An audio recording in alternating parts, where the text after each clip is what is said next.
Hamar is in Wimbledon. Hamar, what do you think? Well, I think he's left the institution, left the country.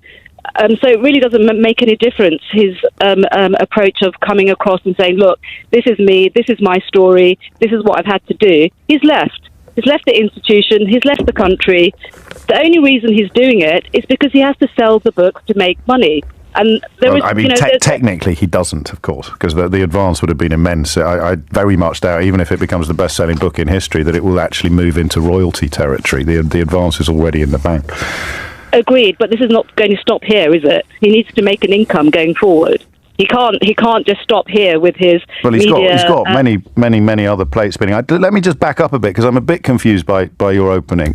Let's talk about each other. So if you had enormous issues with people in this country and they had been played out in public and continue to be played out in public, even if you moved to Alpha Centauri, never mind Montecito, even if you died, they would still be writing about the other side of the story, still be portraying you according to their agenda, not your recollections, not your reality. You think if you moved house, suddenly you wouldn't care anymore, or it wouldn't matter to you? James O'Brien skillfully dismantles the caller's misguided arguments against Prince Harry's decision to share his personal story in the memoir Spare. Well, it's my family at the end of the day as well. So it's a combination of whether his relationship with his family. Exactly. So if you'd been appallingly treated in your own mind by your own family and the whole world was watching, you think that by moving house you'd somehow not care anymore?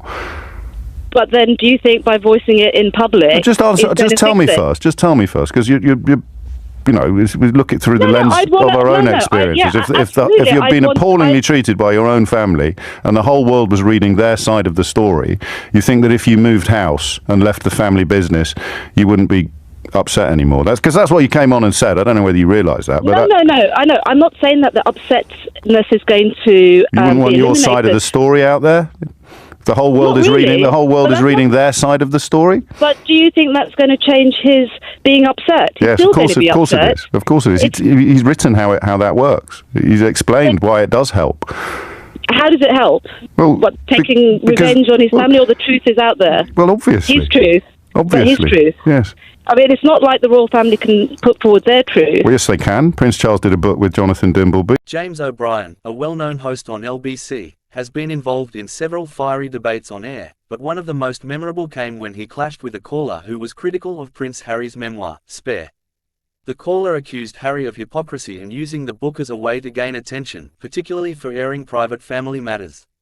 But as the conversation progressed, O'Brien, known for his sharp wit and insightful questioning, dismantled the caller's arguments, leaving the person defeated and abruptly ending the call.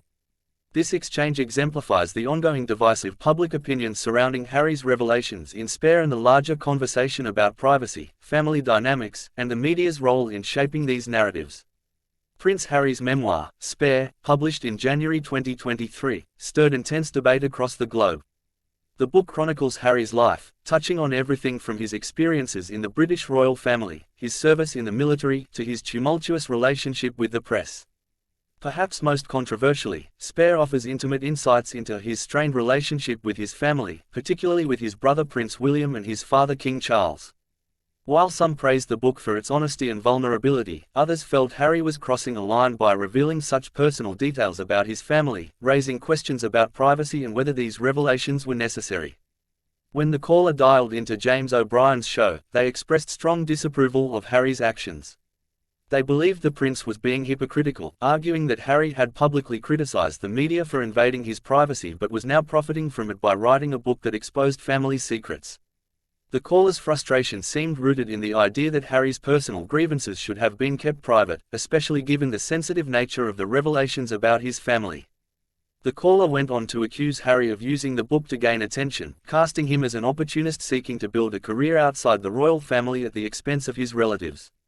This sentiment is common among those who criticize the memoir, who feel that Harry, despite his grievances, had betrayed his family for personal gain.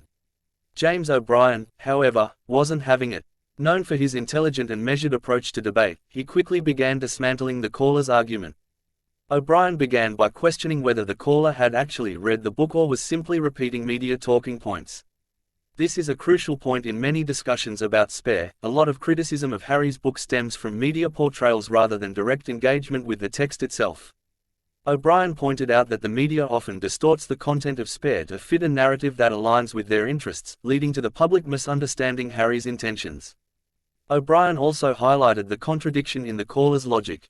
While the caller criticized Harry for revealing family secrets, they didn't seem to acknowledge the broader context, how the royal family, and particularly Harry, have been subjected to invasive media scrutiny for years.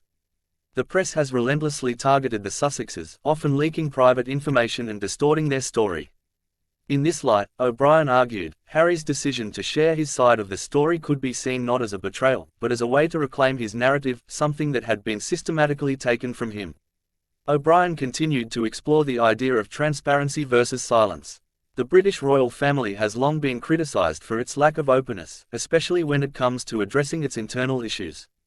From Prince Charles's relationship with Camilla to Prince Andrew's controversial behaviour, the royal family has often remained silent, allowing the media to dictate the narrative.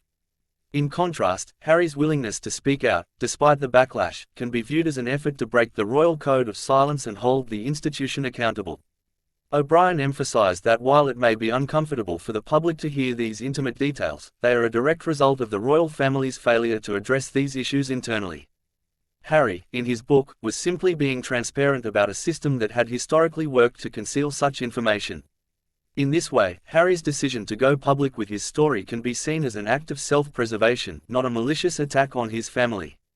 One of the key points O'Brien made during the debate was the role of the media in framing Harry's actions. The media, particularly the tabloids, have played an instrumental role in shaping public perceptions of Prince Harry and his family. O'Brien pointed out that the same press that vilified Harry and Meghan for years is now criticising him for speaking out.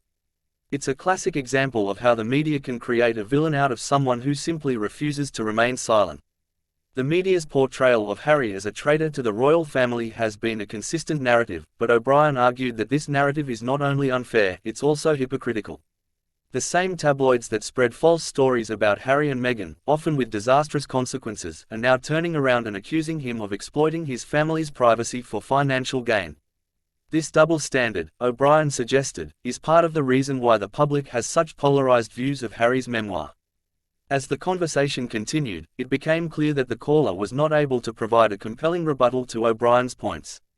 Instead of offering a counter-argument, the caller grew increasingly frustrated and defensive. Eventually, they ended the call abruptly, unable to continue the debate. This moment was telling. It wasn't just about the specifics of Harry's book or the royal family's internal issues, it was about the broader cultural clash between privacy, transparency, and the media's manipulation of both. The exchange between James O'Brien and the caller is a microcosm of the larger, ongoing debate surrounding Spare and Prince Harry's relationship with the media and his family. On one hand, Harry has been criticised for airing too much personal information. On the other, his supporters argue that he is simply trying to tell his side of the story in an environment where the media has long controlled the narrative. What's clear from this debate is that the issue of privacy, especially within the royal family, is complex and multifaceted. While some believe Harry's revelations are a betrayal, others see them as necessary steps in breaking down the walls of secrecy that have long surrounded the monarchy. Ultimately, the clash between James O'Brien and the caller underscores just how deeply divided public opinion is on the subject, and how much more discussion is needed to understand the full impact of Harry's memoir.